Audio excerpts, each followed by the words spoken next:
Hello, everyone, and welcome back to today's edition of Victory Lane Sports Talk. Today, we will be going over the Final Four matchups that are actually happening tonight, believe it or not. So, this year's Final Four is absolutely nothing like anybody expected. There's four teams in here that going into the tournament, not many people had in this position on their brackets, and some teams maybe really, really few people chose them to go to the Final Four, and yet they're all here, and all the 1 seeds, all the 2 seeds, all the 3 seeds, they're all out. And it really shook everything up, and it's going to create one of the most entertaining Final Fours that we've seen so far. It is the second lowest combined seeded Final Four in March Madness history. The first was coming back in 2011 when 11 seed VCU kind of carried that one. San Diego State, first of all, has impressed, taking down top overall seed Alabama in the Sweet 16, 71-64. And then they also defeated number 6 Creighton in the Elite Eight by a point to advance to the Final Four. Their opponent is a surprise to many, though, as Florida Atlantic team that came into the tournament as a 9 seed. However, they looked really impressive in the early rounds for sure. I could tell that this team was going to be dangerous after their first game, even though they only took down Memphis by 1. But that was a really good Memphis team, and they just looked so solid, and everything was clicking, and they just looked like a real... They had a really good team chemistry, and that just, to me, seemed like something that would really push them into a Final Four spot. They also dominated number 16 FDU in the second round, who shocked the 1-seeded Purdue in their opening matchup. So from right there, it was clear that the Owls were going to be troubled this year. Then they also beat Kansas State 79-76 in the Elite Eight to make it to their first Final Four in school history.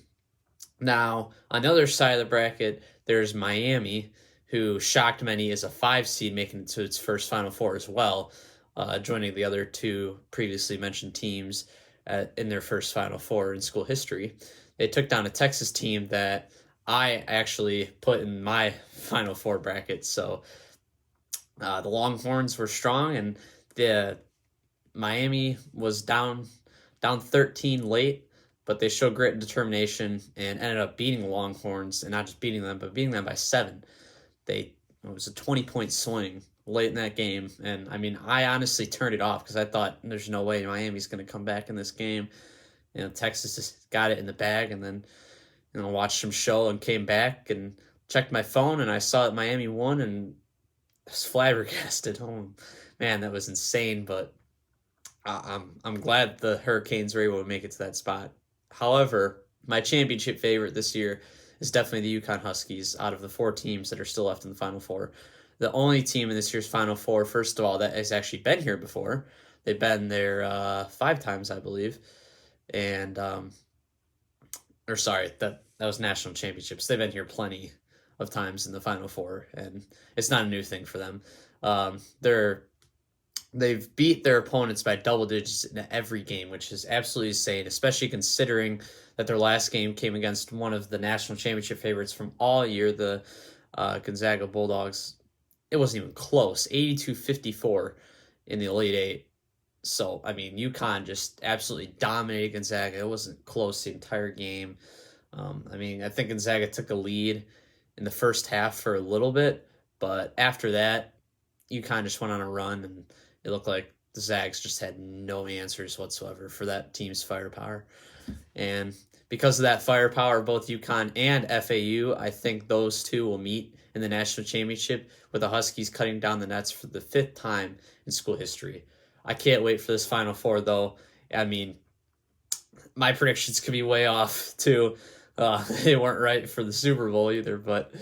And with the unpredictability this year's tournament has had, we could see anything in the Final Four, and I'm just so excited for it. I honestly don't even care who wins a tournament, because whoever does, it's going to be a huge shocker nonetheless. It's going to be a Cinderella story, something that you're going to tell your kids about, and I can't wait to see it. So tune in tonight. It'll be great pair of games and great national championship for sure, and I'm really excited. So that was the latest installment of Victory Lane Sports. I'm your host, Noah, and I'll see you guys later. Have a great day.